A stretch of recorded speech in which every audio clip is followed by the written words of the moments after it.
열왕기상 19장입니다. 열왕기상 19장 1절부터 12절까지 말씀입니다. 열왕기상 19장 1절부터 12절까지 말씀. 제가 한 절 읽고 다 같이 한 절 읽는 식으로 번갈아 가면서 교독하도록 하겠습니다. 열왕기상 19장 1절부터 12절 말씀 교독하겠습니다. 아합이 엘리야가 행한 모든 일과 그가 어떻게 모든 선지자를 칼로 죽였는지를 이세벨에게 말하니 사신을 엘리야에게 보내어 이르되 내가 내일 이맘때에는 반드시 내 생명을 저 사람들 중 한 사람의 생명과 같게 하리라. 그렇게 하지 아니하면 신들이 내게 벌 위에 벌을 내림으니 마땅하니라 한지라. 그가 이 형편을 보고 일어나 자기의 생명을 위해 도망하여 유다에 속한 브엘세바에 이르러 자기의 사환을 그곳에 머물게 하고 자기 자신은 광야로 들어가 하룻길쯤 가서 한 로뎀나무 아래에 앉아서 자기가 죽기를 원하여 이르되 여호와여 넉넉하오니 지금 내 생명을 거두시옵소서. 나는 내 조상들보다 낫지 못하나이다 하고 로뎀나무 아래에 누워 자더니 천사가 그를 어루만지며 그에게 이르되 일어나서 먹으라 하는지라. 본즉 머리맡에 숯불에 구운 떡과 한 병 물이 있더라. 이에 먹고 마시고 다시 누웠더니 여호와의 천사가 또다시 와서 어루만지며 이르되 일어나 먹으라. 내가 갈 길을 다 가지 못할까 하노라 하는지라.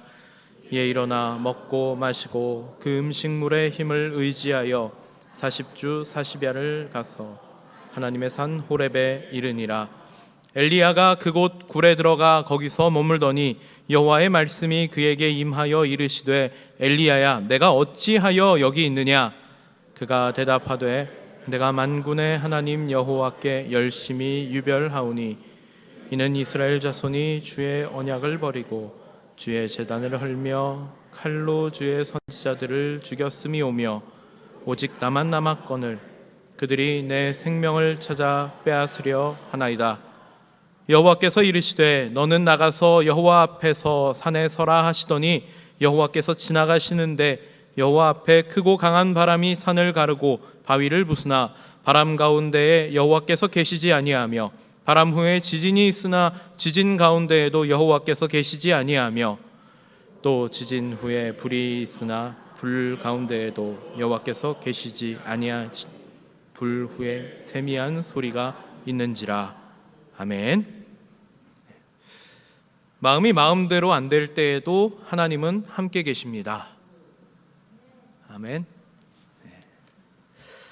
제가 동선교회 부임하기 전 일입니다. 그때 저희 아내가 다니던 직장의 대표분이 어떤 한 무당분하고 친하게 지내셔가지고요. 예배 시간에 무당 얘기를 꺼내서 죄송합니다. 어쨌든 친분이 있으셔가지고 저희 아내 직장에 종종 방문하는 일이 있었습니다.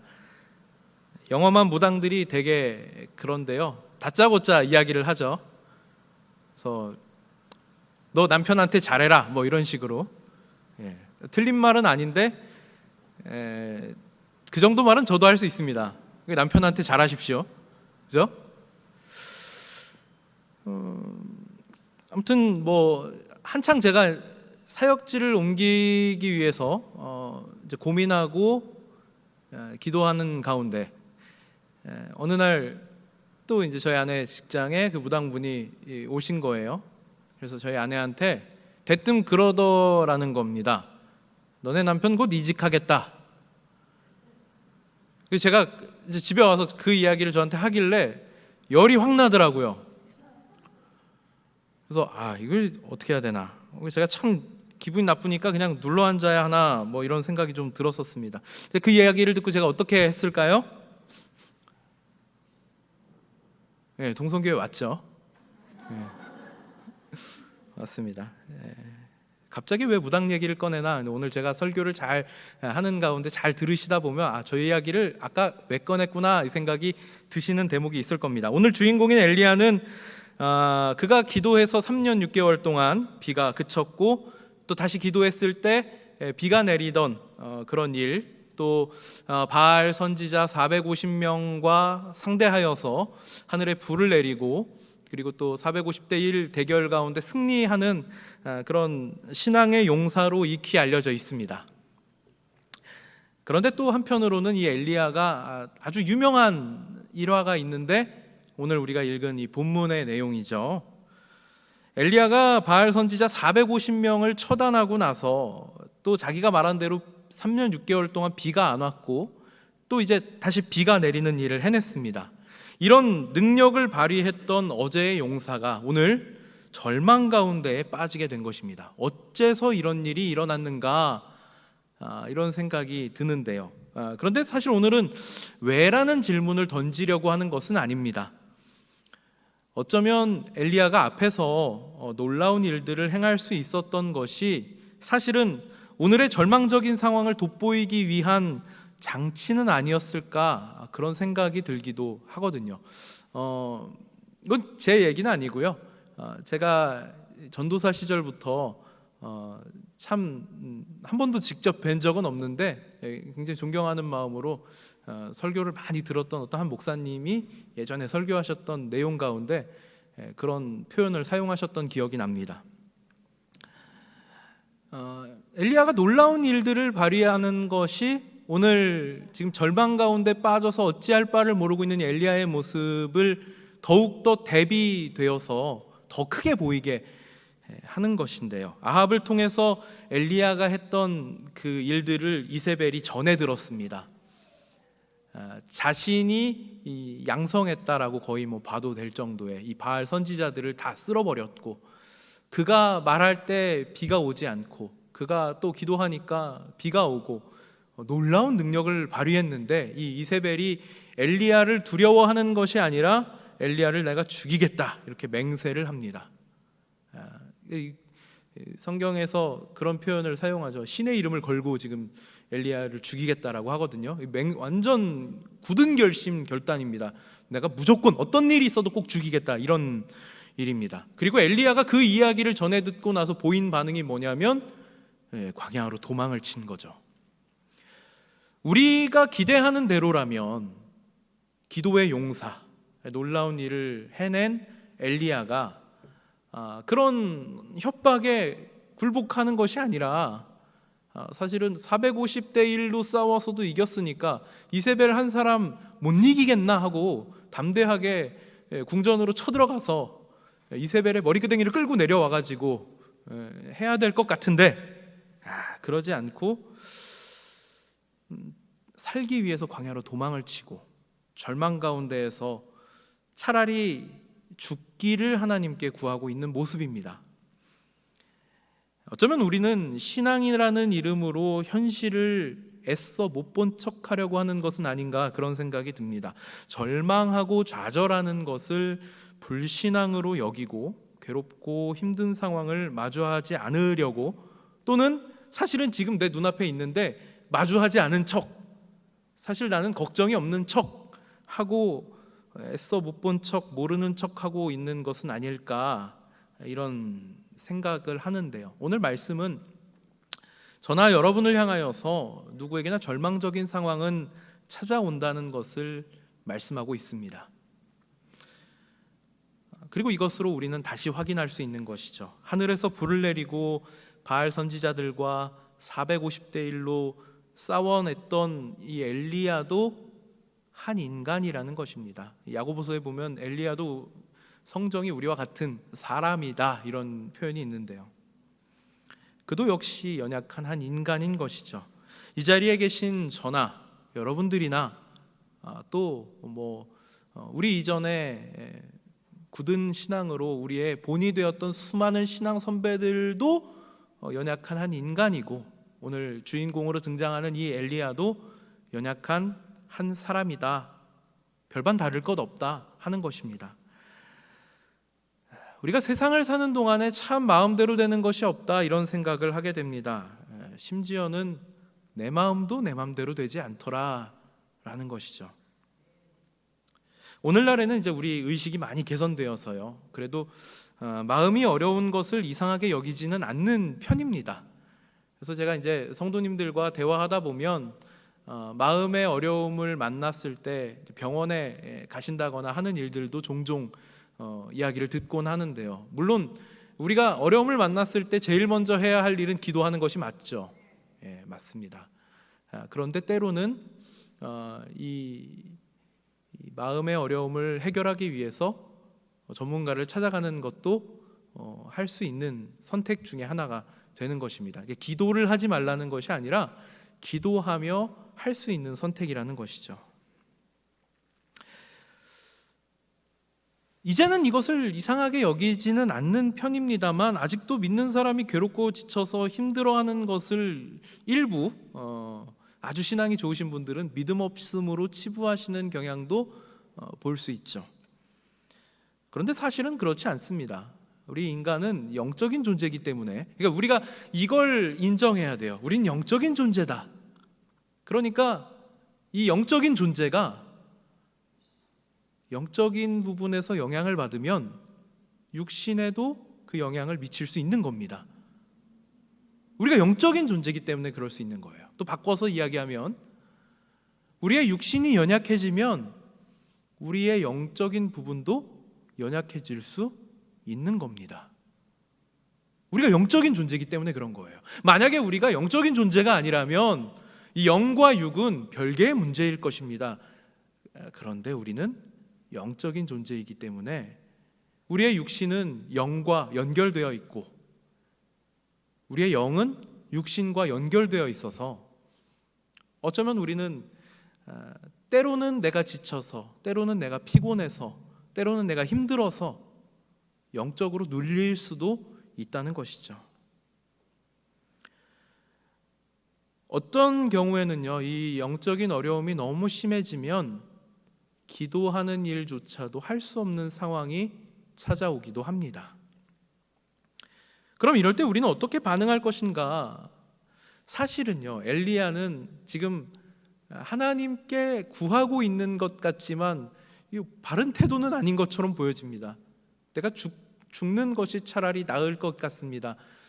아무리 힘들어도 자기 입에서 죽겠다 소리가 나오는 것이 정말 신앙인의 모습일까 하는 것이죠. 사실 우리 한국 사람들은 죽겠다 아주 입에 붙어 있긴 한데요, 어지간한 일에도 죽겠다고 합니다.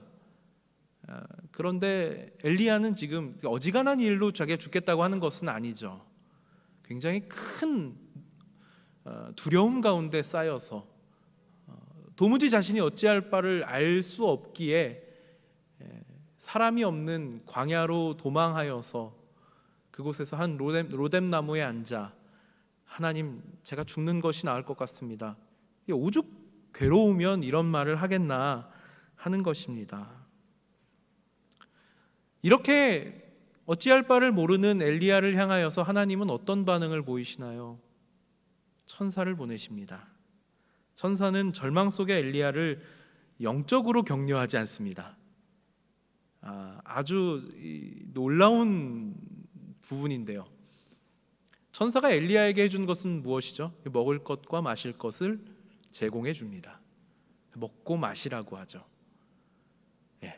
그 천사가 전해준 음식과 물을 마시고 엘리야는 다시 잠이 듭니다. 저는 이 부분을 묵상하면서 무슨 생각을 했냐면, 엘리야의 이 영적인 지침이 굉장히 심했나 보다, 그런 생각이 들었습니다. 먹고 마시고도 다시 잠이 들었어요. 그러니까 천사가 다시 재촉합니다. 또 먹고 마시라고 하면서 너가 가야 할 길을 가지 못할까 봐 걱정스럽다 하면서 다시 먹고 마시라고 합니다. 그러니까 엘리야가 이제 그것을 다시 먹고 마시고 그리고 힘을 내서 하나님의 산 호렙으로 향하는 것이죠. 40일 40야를 가게 됩니다. 우리는 우리 몸의 문제와 영혼의 문제를 별개로 생각하려는 경향이 있습니다. 근데 이것은 전통적으로 지난 우리 초대교회 시절부터 2000년 교회 역사 가운데 교회를 끊임없이 병들게 하고자 공격했던 이 사탄의 방식인데요, 영과 육을 나누어서 생각하게 하는 그런 것입니다. 이원론이라고도 하고요. 영육을 나눠서 생각하고 영은 선하고 육은 악하고 뭐 이런 식으로 생각을 하게 하죠. 어쨌든 간에 몸의 문제는 뭐 둘째치고 성령 충만해서 살면 되지 않냐, 이런 생각을 쉽게 할 수 있는데요, 사실은 전제부터 어긋나 있습니다. 제가 앞서서 말씀드렸던 것처럼 우리의 영이 건강하지 않으면 우리의 육신은 자연스럽게 병들게 되어 있습니다. 우리의 육신이 건강하지 않으면요, 영은 눌리게끔 되어 있습니다. 나눠서 생각할 수 없는 것입니다. 영혼도 몸의 영향에서 자유로울 수 없고요, 몸도 영혼의 영향에서 자유로울 수 없는 것입니다. 엘리야가 깊은 절망 속에 빠진 뒤에 광야로 자신을 몰아넣으면서 아마 물 한 모금, 음식 한 조각도 자기 입에 넣는 것조차 쉽지 않았으리라 생각이 됩니다. 그 지친 엘리야를 위로하기 위해서 하나님이 행하신 것은 그에게 물과 음식으로 그의 필요를 채우는 방식이었습니다. 제가 이제 목사가 되고 나서 보니까 영적인 싸움이 굉장히 힘들고 굉장히 심각한 것이구나라는 것을 새삼스럽게 많이 느낍니다. 저는 제가 목사가 되기 전에 모든 일을 영적인 것과 연결시켜 말씀하시는 대부분의 분들을 바라보면서 한편으로는 냉소적인 마음을 좀 갖기도 했었습니다. 굉장히 부끄러운 이야기지만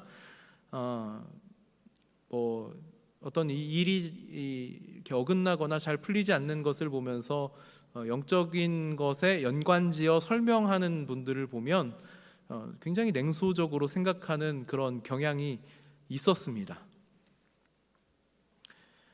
그런데 목사가 되고 나서 보니까요, 정말 우리 주변에서 일어나는 많은 일들이 영적인 세계와 나누어져 있지 않다는 것을 확인하게 됩니다. 하나님께서 저에게 그런 것들을 볼 수 있는 눈을 열어주셨다라는 생각이 확신으로 다가옵니다. 우리 교회 안에서도요, 분명 여러 일들이 일어납니다. 때로는 영적인 것과 전혀 상관없이 느껴지는 어떤 사건들도 있을 것입니다. 그런데 그 이면엔 분명 영적인 문제가 자리 잡고 있을 수도 있는 것이죠. 여러분들이 가정에서 또는 직장에서 경험하게 되는 어떤 문제들 가운데에도요, 분명 우리는 그냥 겉으로 드러나는 일에서는 생각할 수 없지만 영적인 문제가 결부되어 있는 사건들을 경험하고 있을 것입니다. 기도하는 가운데, 또 말씀을 대하는 가운데 하나님께서 지혜를 주셔서 또 깨달음을 주셔서 그러한 것들이 보여지고 깨달아지고 이해되어져서 영적인 문제를 해결하실 수 있는 우리 성도님들 되시기를 축복합니다. 많은 목회자들이요, 주의 일을 한다는 사명감을 가지고 열심히 사역을 하고 있습니다. 그런데 부끄러운 이야기지만 목사들도 사람인지라 열심으로 사역을 하다 보면 번아웃, 그러니까 내가 너무 열심히 일했기 때문에 찾아오는 지치는 마음이 있기도 하고요, 또 어떤 경우에는 사람을 만나기 싫어, 내가 사람 대하는 것이 너무 괴로워 하는 우울증이 찾아오기도 합니다. 또 어떤 경우에는요, 그냥 하늘이 무너져 내릴 것 같은 그런 두려움을 경험할 때도 있습니다. 공황장애라고 하죠. 이런 일들이 목사들에게도 일어날 수 있습니다. 솔직히 말씀드리면 저도 늘 영적으로 충만하지 못합니다. 물론 갈급한 마음으로 간구하고 하나님께 내 이 사명을 잘 감당할 수 있도록 능력 주시기를 구하지만 때로는 인간적인 마음 때문에, 때로는 세속적인 걱정 때문에 괴로움을 느끼기도 합니다. 또 깊은 스트레스에 신음하기도 합니다. 절망적인 상황을 만나 어찌할 바를 모르는 경우도 경험합니다. 오늘 엘리야의 이야기가 제 마음에 깊이 와닿았던 것은요, 그가 어려운 상황에 처하자 아무도 없는 광야로 도망친 것 때문입니다. 사실은 저도 어려움을 만나면 사람이 없는 곳으로 도망치는 사람입니다. 저도 할 수만 있다면 광야로 도망치고 싶었던 때가 한두 번이 아닙니다. 그래서 사실은 이제 이 열왕기상 19장의 이 말씀은 제가 오늘 설교를 준비하기 위해서 묵상한 것이 아니라 꽤 오랜 시간 동안 이 마음이 마음대로 되지 않는다라고 하는 이 문제 때문에 오랜 시간 동안 고민하며 묵상했던 말씀인데요. 오늘 설교 시작할 때 제가 무당 이야기를 꺼냈습니다. 한 번은 제가 너무 괴롭고 힘들어서 아마 이 여러 문제가 저한테 복합적으로 찾아왔던 것 같아요. 아까도 제가 말씀드렸지만 저는 힘들면 사람 만나는 게 어려워집니다. 아무도 없는 곳으로 피하고 싶습니다. 그런데 여기 계신 분들은 대부분 다 결혼을 하셨으니까요. 결혼한 분들은 아시겠지만 내가 혼자 있는 것은 결코 쉽지 않습니다. 집에 있어도 혼자 있는 일이 쉽지 않죠. 그래도 아직 저는 자녀가 없어가지고 그래도 저희 아내가 야근을 한다거나 아니면 가끔 저를 위해서 목욕탕을 갔다 오기도 합니다. 혼자 있을 시간을 좀 주기 위해서. 제가 너무 괴롭고 힘들 때가 있어요. 그러면 혼자 어딘가 굴 속으로 들어가서 저만의 시간을 가지면서 다시 힘을 되찾고 용기를 얻고 그리고 나와야 하는데, 그것도 이제 어느 정도껏 힘들 때 그렇고요. 너무 괴롭고 힘들고 정말 아무것도 하기 싫고 막 그런 마음이 파도가 밀려오는 것처럼 찾아온 적이 있었어요. 사역을 하다 보면 정말 말도 안 되는, 우리가 그냥 대화 나누면서 나 이런 일이 있었습니다 하면 그게 힘든 일인가 하는 그런 상황들 때문에도 힘들어지는 경우가 발생을 합니다. 저는 이게 영적인 문제라고 생각을 해요. 그래서 우리가 특별히 우리 성도님들이 기도하실 때, 오늘도 기도하실 때 저를 위해서 기도해 주셔서 너무 감사합니다. 목사들을 위해서, 목회자들을 위해서 기도해 주시는 것이 너무 중요한 것은, 특히 영적인 전쟁터에서 가장 앞장서서 우리 이 말씀을 성령의 검이라고 우리가 표현하잖아요. 물론 모든 성도님들이 다 이 말씀, 성령의 검을 들고 영적인 전쟁을 치르셔야 하지만, 특히 우리 목사들은 가장 앞장서서 말씀의 검을 들고 영적인 전쟁터에서 사탄을 대적하며 싸워야 하는데, 그러다 보니까 사탄은 얼마나 지혜롭습니까? 우리의 연약함을 나보다도 더 잘 알고 있기 때문에 우리의 연약한 부분을 공격하죠. 교회를 쓰러뜨리려면 목회자를 넘어뜨리면 됩니다. 물론 저는 아직 담임 목사가 아니기 때문에 담임 목사님이 가지고 계시는 그런 책임감이 저한테는 있지는 않습니다. 그래도요, 저 한 사람이 넘어지면 우리 성도님들 가운데 분명 마음에 낙심하고 시험에 드실 분들이 계실 거예요. 앞에 서 있는 목회자가 넘어진다는 것은 교회를 흔들 수 있는 아주 좋은 계기가 됩니다. 그러니까 사탄은 끊임없이 목회자들을 공격하겠죠. 또 여러 사역과 봉사에 앞장서 있는 우리 성도님들, 특히 교회에서 얼굴 많이 볼 수 있는 분들을 집중적으로 공격하려 할 것입니다. 효과가 가장 뛰어나기 때문에요. 제가 너무 괴롭고 힘들어서 이 길이 정말 하나님이 나에게 가라고 하신 길이 맞는가 하는 생각이 들었습니다. 저 혼자 스스로도 끊임없이 생각하고 기도하고 하나님께 구하기도 했고요. 하나님, 정말 제가 지금 가는 것이 맞습니까? 저는 사실 제가 하고 싶다고 한 적 한 번도 없었습니다. 제 이야기를 일일이 다 할 수는 없습니다만, 저는 정말 하나님께 단 한 번도 하나님, 제가 하나님 일하는 사람 되겠습니다라고 구한 적이 없었어요. 그런데 하나님께서 저를 분명 어떤 상황 가운데에서, 어떤 그 만남 가운데에서, 또 예배와 말씀 가운데에서, 기도하는 가운데에서 목회자가 되게끔 저에게 소명을 주셨고, 또 제가 그것을 확인했고, 또 주변의 분들이 그것을 또한 같이 확인해 주셨고, 제가 기도하며 여기까지 왔는데 저 지금 너무 힘듭니다. 감당할 수 없습니다. 정말 이거 하나님 주신 거 맞습니까? 하나님은 감당할 수 있는 시험만 주신다고 했는데 왜 저에게 이런 일이 일어나는 것이죠? 하고 질문하는 겁니다. 제가 어지간하면 속마음을 다른 사람에게 말하지 않습니다. 그런데 결혼하고 나니까 한 가지 바뀐 것은 아내에게는 그런 이야기를 하게 되더라고요. 그래서 저는 사실 정말 너무 힘들었기 때문에, 그리고 이걸 또 너무 심각하게 받아들일 것이라고 생각하지 않고, 나 너무 힘들어, 이거 정말 내가 하는 게 맞아? 하나님 나에게 이 길을 가라고 하신 것이 맞을까? 그런 이야기를 했어요. 저희 아내가 굉장히 그것을 심각하게 받아들였습니다. 살면서 그런 이야기 한 번도 안 했던 사람이 갑자기 그런 이야기를 꺼내니까 너무 고민이 되었던 것 같아요.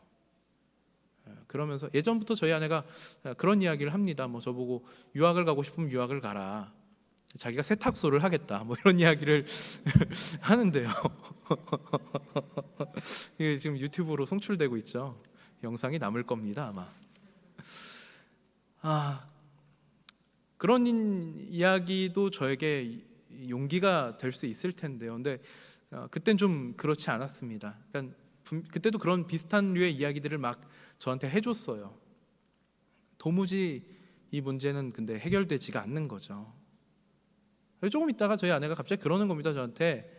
근데 하나님이 주신 길이 맞대, 그러는 겁니다. 그래서 제가 약간은 좀 빈정거리는 마음도 있었던 것 같아요. 누가 그래? 무당이 그래? 이렇게 물어봤어요. 무당 이야기를 그래서 꺼낸 거였습니다. 하도 와가지고 뜬금없이 저희 아내한테 그런 이런저런 이야기를 해왔기 때문에 혹시 또 무당한테 한 소리 들었나 해가지고. 근데 저희 아내가 그러더라고요. 아니, 하나님이 그러셨어, 그러더라고요.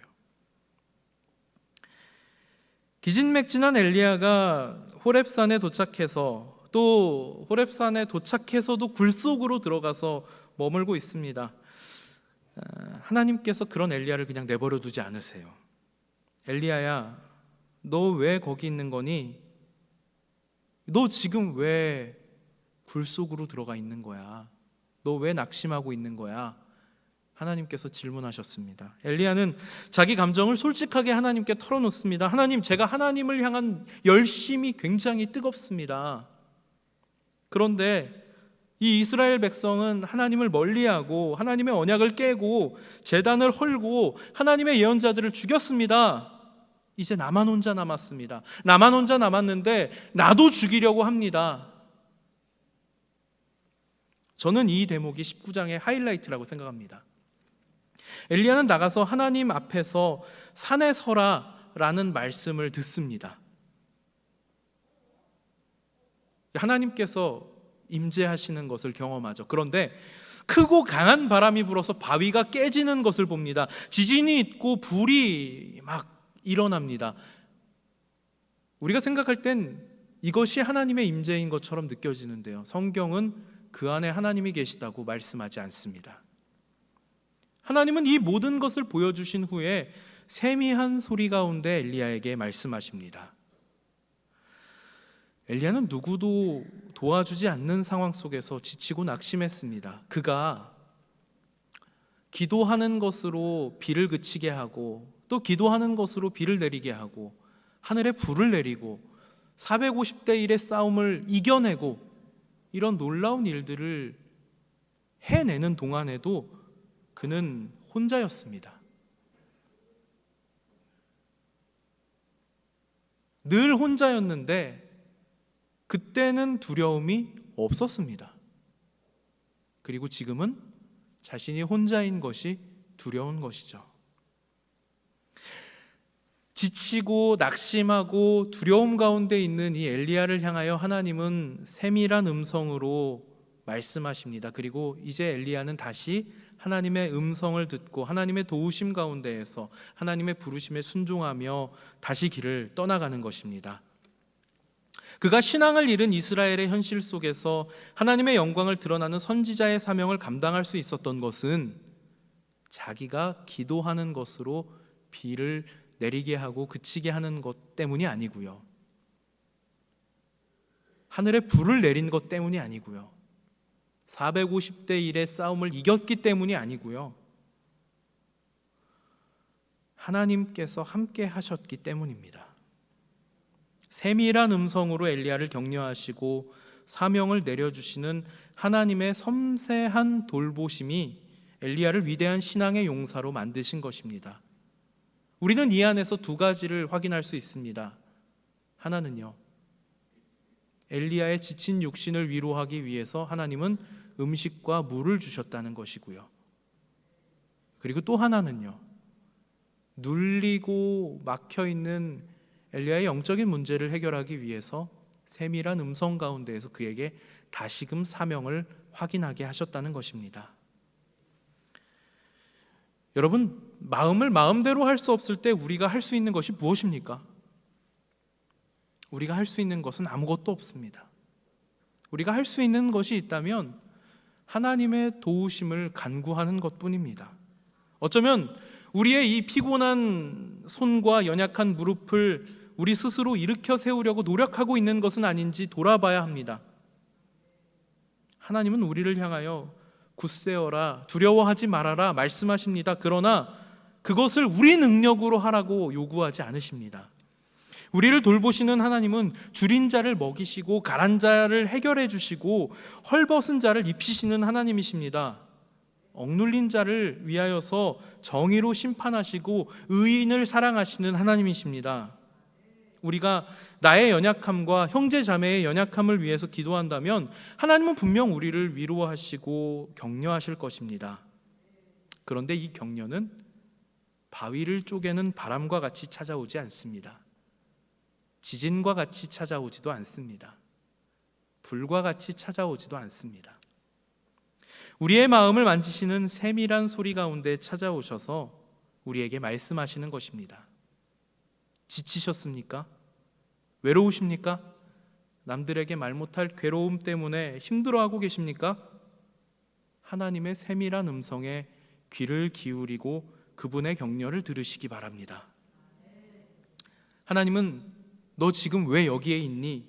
때로는 책망하시고 일어나서 걸어라 격려하시는 하나님이십니다. 이 하나님의 음성이 저와 여러분의 삶 가운데 함께 하시기를 소원합니다. 함께 하실 것입니다.